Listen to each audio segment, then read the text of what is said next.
अभी रात होने में काफ़ी समय बाकी था, लेकिन आसमान पर काले बादल ऐसे छा रहे थे जैसे ये बादल इस चीज़ की चेतावनी दे रहे हों कि बहुत तेज़ तूफान आने वाला है। ओहो, देखो बच्चों, आसमान कैसे काला पड़ रहा है। ज़रूर बहुत तेज़ बर्फ़ का तूफान आने वाला है। मम्मा, क्या आसमान से बर्फ़ गिरेगी?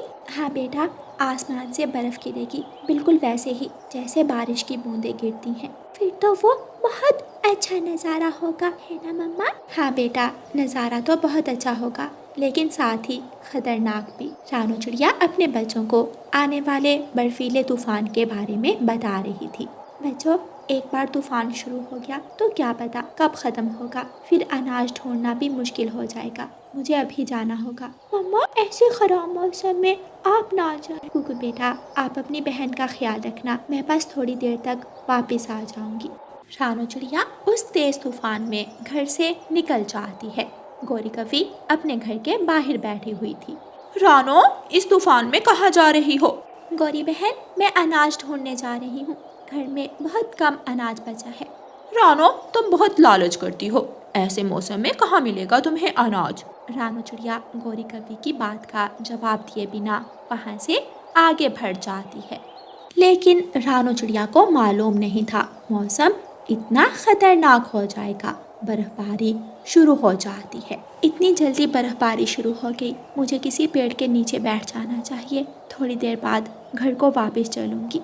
लेकिन रानू चिड़िया को मालूम नहीं था मौसम इतना खतरनाक हो जाएगा। बर्फबारी शुरू हो जाती है। इतनी जल्दी बर्फबारी शुरू हो गई, मुझे किसी पेड़ के नीचे बैठ जाना चाहिए, थोड़ी देर बाद घर को वापस चलूंगी। गुड़िया बहन, देखो बर्फ गिरना शुरू हो गई है, लेकिन मम्मा अभी तक नहीं आई। मुझे मम्मा की फिक्र हो रही है। कुकू भाई, मम्मा जरूर वापस आ जाएंगी, आप फिक्र ना करें। इसी तरह रात गुजर जाती है। अगली सुबह मौसम साफ था, ऐसे जैसे कोई तूफान आया ही ना हो। रानू चिड़िया को होश आता है। ये मैं कहाँ हूँ? मैं कौन हूँ? रानू के पास एक चील बैठी हुई थी। क्या मतलब? कौन हो?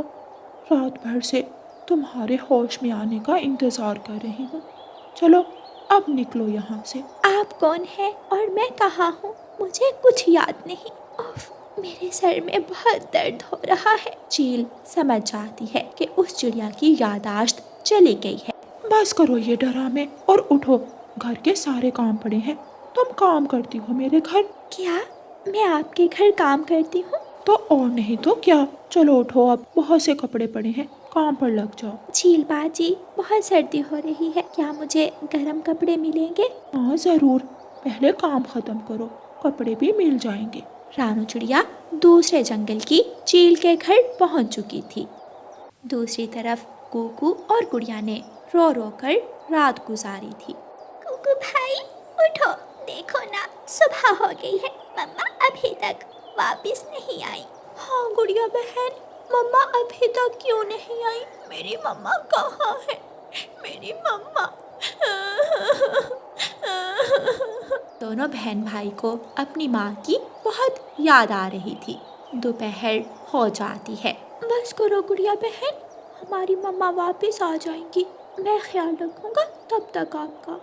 कुकू अपने घर से निकलता है और गौरी कवि के घर जाता है। गौरी आंटी, क्या आपको पता है मेरी मम्मा कहाँ है? वो रात से वापस नहीं आई। हाँ कुकू, रात को मैंने भी देखा तो था तुम्हारी माँ को, जरूर वो खो गई होंगी। रात के तूफान के सामने तुम्हारी माँ कहाँ टिक सकी होगी। ऐसे क्यों कह रही हैं आप गौरी आंटी? मेरी मम्मा वापस आ जाएंगी। ऐसे कहकर कुकू वहाँ से चला जाता है। कुकू उड़ता उड़ता मैदान की तरफ जाता है।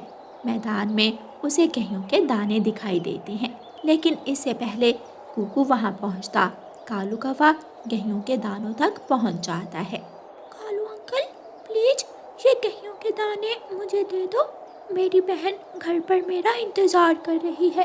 अरे छोटे बच्चे, मैं सुबह से खाने को कुछ ढूंढ रहा हूँ। अगर मैं घर लेट पहुँचा तो गौरी गुस्सा करेगी। तुम थोड़ा आगे जाकर ढूंढो, तुम्हें भी कुछ मिल जाएगा। कालू कौवा ऐसे कहकर गेहूं के दाने उठाकर चला जाता है। कुकू रोने लगता है। मम्मा, मम्मा कहाँ हो आप? जल्दी वापस आ जाओ। बहुत बुरे हैं सारे पक्षी। बस आप जल्दी वापस आ जाओ। ऐसे कहकर कूकू वहाँ से चला जाता है। कूकू उड़ता उड़ता मैदान की तरफ जाता है। मैदान में उसे गेहूं के दाने दिखाई देते हैं, लेकिन इससे पहले कूकू वहाँ पहुँचता, कालू कौवा गेहूं के दानों तक पहुँच जाता है। कालू अंकल, प्लीज ये गेहूं के दाने मुझे दे दो। मेरी बहन घर पर मेरा इंतजार कर रही है। अरे छोटे बच्चे, मैं सुबह से खाने को कुछ ढूंढ रहा हूँ। अगर मैं घर लेट पहुँचा तो गोरी गुस्सा करेगी।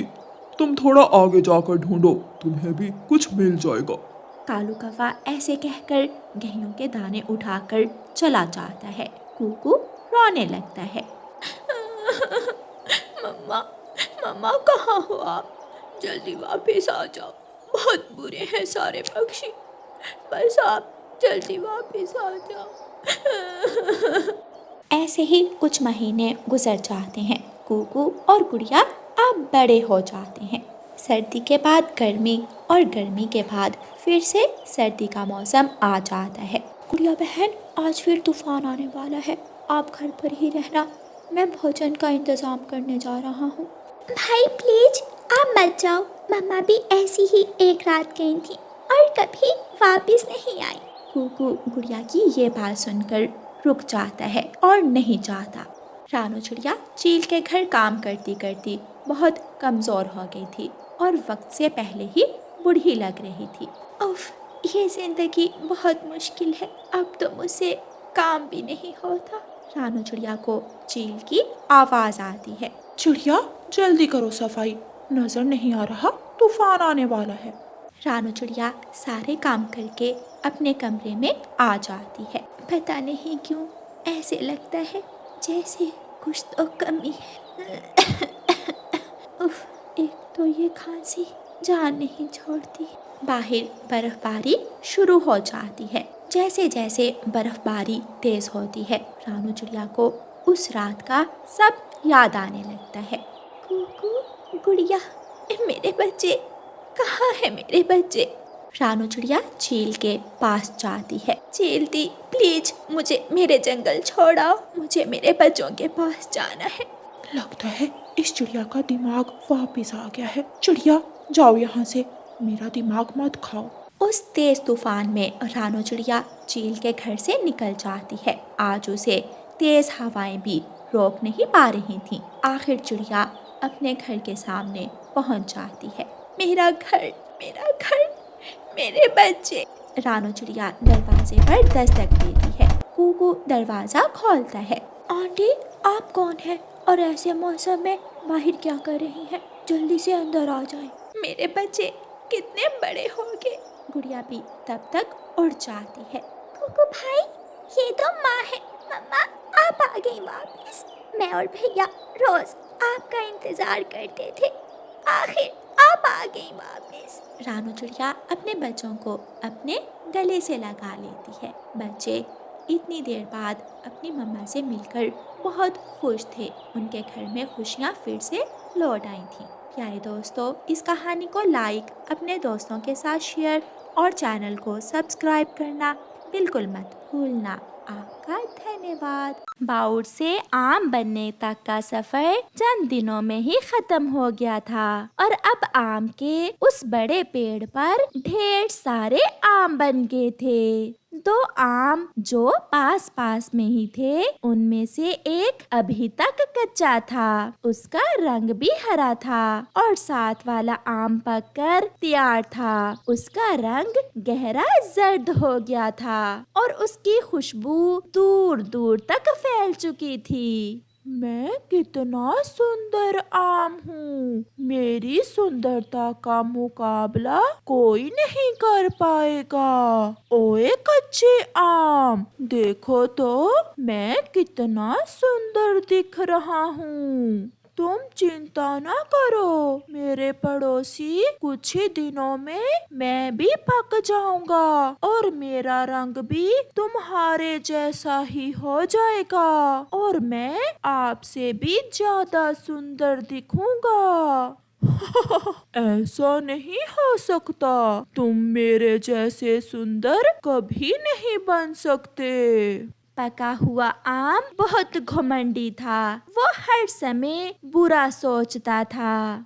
बच्चों, मैं अभी आती हूँ। मुझे पके हुए आम की गंध आ रही है। लगता है विशाल आम के पेड़ के आम पक गए हैं। मैं आपके लिए पका हुआ आम लेकर आती हूँ। मम्मा, मम्मा, क्या आम मीठा होता है? आप पहली बार आम खाओगी। आपको आम का फल बहुत पसंद आएगा मेरी बेटी। फिर मम्मा चिड़िया अपने घर से निकलती है। ये आम तो अभी कच्चा है, मैं इस दूसरे वाले आम को तोड़ लेती हूँ। ऐसा सोचते हुए चिड़िया पके हुए आम की तरफ बढ़ती है। अब ये चिड़िया मुझे तोड़ने की कोशिश करेगी, मगर मैं अभी जिंदा रहना चाहता हूँ। मैं क्यों किसी का भोजन बनूं? रुको रुको चिड़िया, मुझे मत तोड़ना। मैं आपका भोजन नहीं बनना चाहता। मगर आम जी, आप पककर तैयार हो। जब फल पक जाए तो हम पक्षी ही उन्हें खाते हैं। मैं तुम्हारा भोजन नहीं बनूंगा। मैं इतना सुंदर आम और तुम छोटी चिड़िया, मैं अभी जिंदा रहूंगा। अगर तुम मुझे तोड़ लोगी तो मैं मर जाऊंगा।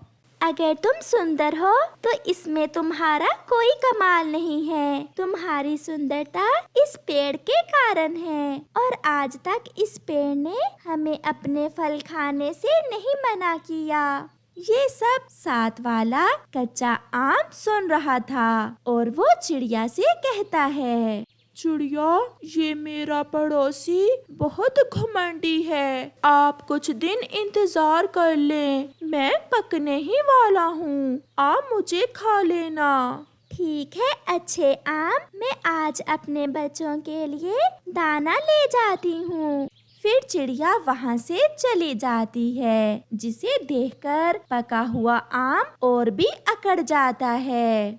बड़ी आई थी मुझे खाने वाली, चल भाग यहाँ से।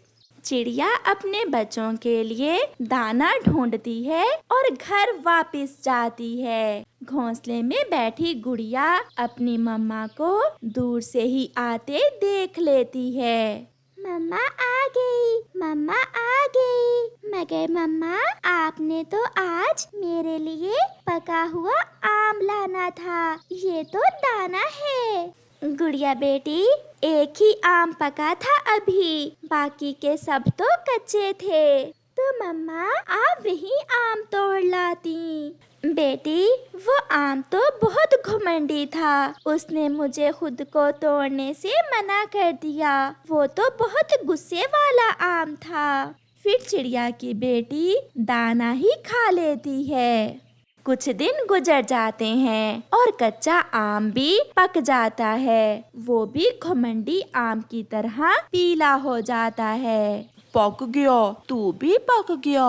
अब पक्षी तुझे ही खाएंगे, मैं तो किसी के काम आऊंगा नहीं। मुझे बहुत खुशी होगी जब कोई मुझे तोड़ कर खाएगा, क्योंकि एक ना एक दिन तो हमें खत्म होना ही है। ऐसे पेड़ पर लगे हुए गल सड़ जाने से तो अच्छा है कोई मुझे खा ही ले। लो, तो फिर वो तोता आ रहा है, तैयारी करो उसका भोजन बनने की। ये जंगल सुंदर जंगल है, यहाँ मीठे मीठे फल हैं लगे, यहाँ फूल भी हैं, यहाँ झरने भी हैं। वो रहे पके हुए मीठे मीठे आम। मैं अभी वहाँ जाकर आम खाता हूँ। तोता पके हुए आम देखकर आम के पेड़ की तरफ जाता है। जैसे ही तोता आम के पेड़ पर बैठता है, घमंडी आम तुरंत तोते से कहता है, खबरदार बड़ी चोंच वाले मिट्ठू, अगर मुझे खाने की कोशिश की तो मैं कड़वा बन जाऊंगा और तुम्हारे मुंह का स्वाद कड़वा कर दूंगा। मैं तो बड़ी इच्छा लेकर यहाँ आया था और तुम मुझे खुद को खाने से मना कर रहे हो। आप ऐसा क्यों कर रहे हो सुंदर आम? क्योंकि मैं बहुत सुंदर हूँ। कोई मेरे जैसा सुंदर पक्षी ही मुझे खाएगा। मैं तुम्हारे जैसे बड़ी चोंच वाले पक्षी का भोजन क्यों बनूं? तोते, मेरी तरफ भी देखो, मैं भी पक चुका हूँ। आप मुझे खा सकते हो, क्योंकि अब अगर मुझे कोई खाएगा नहीं तो कुछ ही दिनों में मैं गल सड़ जाऊंगा। जहाँ अच्छाई वहीं बुराई। देखा घुमंडी आम, आपका पड़ोसी आम कितना अच्छा है। तो फिर इसे ही खाओ। मैं तो तुम्हारी बातों में आने वाला नहीं हूँ। फिर मिट्ठू तोता दूसरा आम तोड़कर वहाँ से चला जाता है। नहीं बनूंगा, मैं किसी का भोजन नहीं बनूंगा। कुछ भी हो जाए, मैं हमेशा ऐसे ही पेड़ पर बना रहूंगा और आते जाते पक्षियों का दिल ललचाता रहूंगा। मम्मा, आज जाइए ना, वो अच्छा आम भी अब तक तो पक गया होगा। आप मुझे आम लाकर देना। मैं जाती हूँ मेरी बेटी, वो आम अब तक पक गया होगा। चिड़िया अपने घोंसले से निकलती है, मगर चिड़िया ये देखकर निराश हो जाती है कि वहाँ तो वो आम था ही नहीं। घमंडी आम चिड़िया को देखकर हंसता है। फिर आ गई चिड़िया, तुम फिर आ गई हो। ले गया वो कच्चा आम, जैसे ही पका उसे तो हरा तोता ले उड़ा। अब तुम भागो, क्योंकि तुम जानती हो मैं तो तुम्हारा भोजन बनने वाला नहीं हूँ। आपके अलावा और भी आम हैं, वो देखें ऊपर। अब इस पेड़ के सारे ही आम पककर तैयार हैं। मैं दूसरे वाला आम तोड़ लेती हूँ और तुम यहाँ ही सड़ते रहना, कोई भी तुम्हारे पास नहीं आएगा। फिर चिड़िया उस आम से एक और आम तोड़कर ले जाती है। ऐसे ही दिन गुजरते गए और पक्षी जैसे ही उस घुमंडी आम के फल के पास आते, वो उन्हें खुद को खाने से मना कर देता और पक्षी दूसरे आम तोड़कर ले जाते।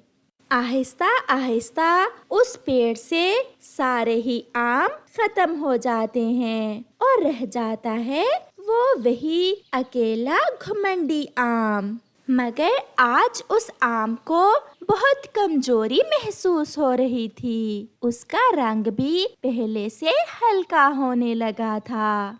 तेज धूप है, इस धूप से मुझे बहुत नफरत है। ये मेरा चेहरा जला देगी। मेरे साथ कोई बात करने वाला भी नहीं है। जैसे जैसे दोपहर हो रही थी, धूप बढ़ रही थी और दोपहर तक वो आम पूरी तरह काला हो जाता है। बहुत बुरा किया मैंने, जो अपनी सुंदरता पर घुमंड किया। इससे तो अच्छा था कि कोई मुझे खा ही लेता। क्या अब मैं गल सड़ जाऊंगा? नहीं, ऐसा नहीं हो सकता। वो घमंडी आम ऐसे सोचकर रोने लग जाता है। कौवे को अपनी तरफ आते देखकर वो घमंडी आम बहुत खुश होता है। कौवे कौवे, मैं यहाँ हूँ, बहुत मीठा हूँ, मुझे खा लो, मुझे अपना भोजन बना लो। मैं बहुत स्वादिष्ट आम हूँ। तुम्हारे जैसा गला सड़ा आम खाने से तो अच्छा है मैं कोई दाना ही खा लूं। कौवा ऐसे कहते हुए वहाँ से चला जाता है। शाम से पहले ही वो आम टूटकर नीचे गिर जाता है और फट जाता है और उसमें कीड़े पड़ जाते हैं और उसकी बदबू दूर दूर तक जा रही थी। उसका शरीर खत्म हो जाता है और उसकी सुंदरता मट्टी में मिल जाती है। प्यारे दोस्तों, इस कहानी से हमें सीख मिलती है, खुद पर कभी भी घमंड ना करें, क्योंकि जो घमंड करता है उसका सर हमेशा नीचा ही होता है। आपका धन्यवाद। रानो चिड़िया की एक छोटी सी बेटी थी जिसका नाम गुड़िया था। गुड़िया अपनी मम्मा से बहुत प्यार करती थी। वो सोती भी अपनी मम्मा के साथ थी और खाना भी अपनी मम्मा के हाथ से ही खाती थी। लेकिन कुछ दिनों से मम्मा चिड़िया की तबीयत बहुत ज्यादा खराब हो गई थी। आज तो मम्मा चिड़िया का शरीर बुखार से तप रहा था। गुड़िया अपनी मम्मा के पास खड़ी रोए जा रही थी। मम्मा, मम्मा, आपको क्या हो गया है? मम्मा, उठें, चलें, पहले की तरह हम जंगल घूमने जाएं। बेटी गुड़िया, बुखार की दवा खत्म हो गई है। जी मम्मा, दवा तो खत्म है। आपको डॉक्टर बुलबुल के क्लिनिक का पता है? हाँ मम्मा, मैं आपके साथ कई बार गई हूँ बुलबुल डॉक्टर के क्लिनिक। मुझे उस रास्ते का अच्छे से पता है। जाओ बेटी, संदूक से पैसे निकालो और जल्दी से मुझे दवा ला दो। दवा के बिना गुजारा बहुत मुश्किल है। मम्मा, मैं सब करूँगी, बस आप जल्दी से ठीक हो जाए। गुड़िया अपनी मम्मा के संदूक से पैसे निकालती है और दवा लेने चली जाती है। गुड़िया बुलबुल डॉक्टर के पास जाती है, उसे अपनी मम्मा की तबीयत का बताती है और दवा लेकर वापस आती है। रानो चिड़िया दवा पीती है। गुड़िया बेटी, दाना कितना पड़ा है? मम्मा, 3 दिन का दाना है। बेटी, आप दाना खा लो। मैं ठीक होकर अपनी बेटी को मजे मजे की चीजें बना कर दूंगी। आओ मेरे पास आ जाओ। गुड़िया अपनी मम्मा के ऊपर लेट जाती है। अगले दिन भी रानो चिड़िया की तबीयत खराब ही रहती है। अब तो पंखों ने भी काम करना बंद कर दिया था। गुड़िया बेटी, जाओ जल्दी से मेरा फोन लेकर आओ। गुड़िया फोन लाती है। रानो चिड़िया अपनी सहेली का नंबर मिलाती है और अपनी सहेली लाडो चिड़िया को फोन करती है। हाँ रानो, बताओ कैसी हो तुम? लाडो, जल्दी यहाँ आ जाओ, जल्दी आ जाओ। मैं बहुत बीमार हूँ, मुझसे कई दिनों से उठा भी नहीं जा रहा। रानो, तुमने मुझे पहले क्यों नहीं बताया? मैं अभी तुम्हारे घर की तरफ निकलती हूँ, तुम चिंता मत करो, मैं तुम्हारा ख्याल रखूंगी। लाडो चिड़िया फोन रखती है और अपना थोड़ा सा सामान बांधती है और रानो चिड़िया के घर की तरफ निकल जाती है। लाडो चिड़िया रानो चिड़िया के दरवाजे पर दस्तक देती है। गुड़िया दरवाजा खोलती है। लाडो घर के अंदर चली जाती है। लाडो चिड़िया रानो चिड़िया को पंख लगाकर छूती है। रानो, तुम्हें तो बहुत तेज बुखार है, ये मैं तुम्हारे लिए सूप लाई हूँ। लाडो चिड़िया रानो चिड़िया को सूप पिलाती है और एक कटोरे में सूप डालकर गुड़िया को भी देती है। रात हो जाती है, गुड़िया सो जाती है। रानो अपनी सहेली से कहती है, लाडो, मैं नहीं जानती मैं कब तक जिंदा हूँ, लेकिन मुझसे एक वादा करो, तुम मेरे जाने के बाद मेरी बेटी का ख्याल रखोगी, उसे कभी दुखी मत होने देना, वो अभी छोटी है, जमाने की सख्ती को बर्दाश्त नहीं कर सकती। ये कैसी बातें कर रही हो रानो, तुम्हें कुछ नहीं होगा। फिर भी मुझे वादा करो, तुम मेरी बेटी का ख्याल रखोगी। रानो, गुड़िया मेरी भी बेटी है, मैं हमेशा उसका ख्याल रखूंगी, उसके लिए कुछ भी कर गुजरूंगी। ये सुनने के बाद रानो चिड़िया एक सुकून की सांस लेती है और दोनों सहेलियां बातें करते करते सो जाती हैं। जब सुबह होती है तो गुड़िया और लाडो चिड़िया उठ जाती हैं, लेकिन रानो अभी तक अपने घोंसले में सोई हुई थी। गुड़िया अपनी मम्मा के पास जाती है। मम्मा, उठे मम्मा। लेकिन रानो चिड़िया तो बेजान लेटी थी। लाडो चिड़िया समझ जाती है कि रात को रानो ने उससे वो वादा क्यों लिया था। गुड़िया रोने लगती है। आंटी, देखें क्या हुआ है मम्मा को, इन्हें उठाए ना। बेटी गुड़िया, अब आपकी मम्मा कभी नहीं उठेंगी, वो बहुत दूर जा चुकी हैं। लाडो चिड़िया अपनी सहेली रानो चिड़िया को फूलों की टोकरी में रखती है और गुड़िया को साथ लेकर नदी पर जाती है और वो फूलों की टोकरी जिसमें रानो चिड़िया थी उसे नदी में बहा देती है। आंटी, ये क्या कर रही है? मेरी मम्मा को क्यों जाने दिया? वापस लाए, उन्हें वापस लाए। गुड़िया बेटी, आप मेरे साथ चलें। आज से मैं ही आपकी मम्मा हूँ। मैं आपसे वादा करती हूँ, मैं आपको कभी भी माँ की कमी नहीं होने दूंगी। नहीं जाऊंगी, नहीं जाऊंगी। मेरी एक ही मम्मा है, रानो मम्मा, और कोई भी नहीं। मेरी मम्मा की जगह कोई नहीं ले सकता। लेकिन लाडो गुड़िया को किसी न किसी तरह अपने घर ले ही जाती है। गुड़िया बेटी, आप घर में ही रहना, मैं दाना लेकर आती हूँ। मुझे पता है आपको भूख लगी है। लाडो चिड़िया अपने घर से निकलती है और दाना लेने चली जाती है। थोड़ी देर बाद लाडो गुड़िया के लिए दाना लेकर आती है। ये लो गुड़िया बेटी, ये दाना खा लो। मैं तो दाना नहीं खाती, मुझे तो फल खाना था। तो गुड़िया बेटी, आप मुझे बता देती। मेरी मम्मा ने कभी मुझसे नहीं पूछा कि मुझे दाना खाना है या फल। वो मुझसे पूछे बिना ही मेरी पसंद की चीजें ले आती थी। अच्छा ठीक है, मैं आइंदा अपनी बेटी के लिए फल लाऊंगी। अगले दिन लाडो चिड़िया गुड़िया के लिए दाने की बजाय एक मीठा फल लाती है। लेकिन आज गुड़िया मीठा फल भी नहीं खाती। क्या हुआ गुड़िया बेटी, अब फल तो खा लिया आप। मेरा तो आज दाना खाने का मन था। आप कभी मेरी मम्मा नहीं बन सकती। मेरी मम्मा हमेशा मेरी पसंद का ख्याल रखती थी, लेकिन आपको तो कुछ नहीं पता। ऐसे ही गुड़िया अपनी माँ लाडो चिड़िया को तंग करती थी। एक दिन लाडो चिड़िया घर से बाहर थी। गुड़िया चुपके से घर से निकलती है।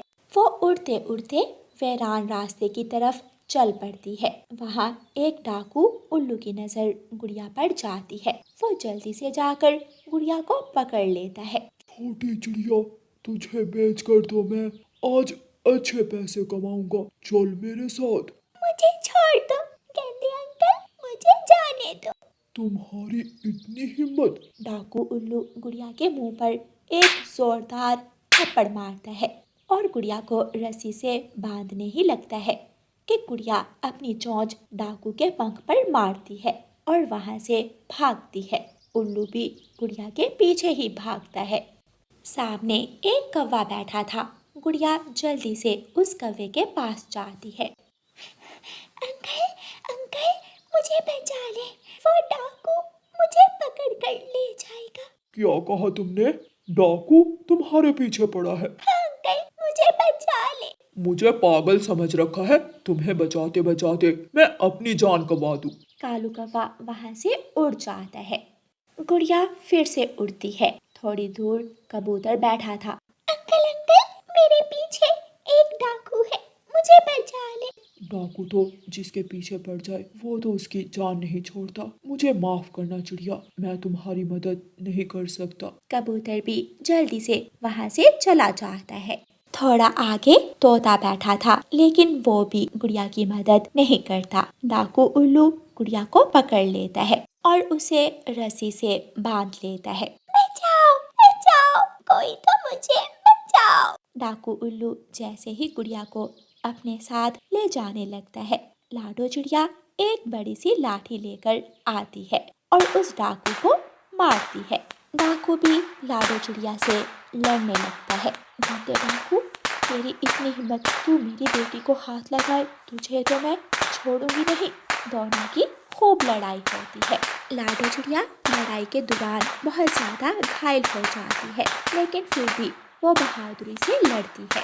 आखिर उल्लू डाकू वहां से भाग जाता है। लाडो चिड़िया जल्दी से जाकर गुड़िया की रस्सी खोलती है और उसे गले लगा लेती है। गुड़िया भी रोने लग जाती है। मम्मा, मेरी प्यारी मम्मा, आज आपने साबित कर दिया कि आप मेरे लिए कुछ भी कर सकती हैं। मुझे माफ कर दे मम्मा, मैंने आपको बहुत तंग किया, लेकिन आज मुझे पता चल गया है कि मेरी मम्मा के बाद सिर्फ आप ही हैं। जो मेरी खातिर अपनी जान भी दे सकती है। लाडो चिड़िया ये बातें सुनकर बहुत खुश हो जाती है और फिर गुड़िया अपनी मम्मा लाडो चिड़िया के साथ खुशी खुशी रहने लगे। प्यारे दोस्तों, इस कहानी को लाइक, अपने दोस्तों के साथ शेयर और चैनल को सब्सक्राइब करना बिल्कुल मत भूलना। आपका धन्यवाद।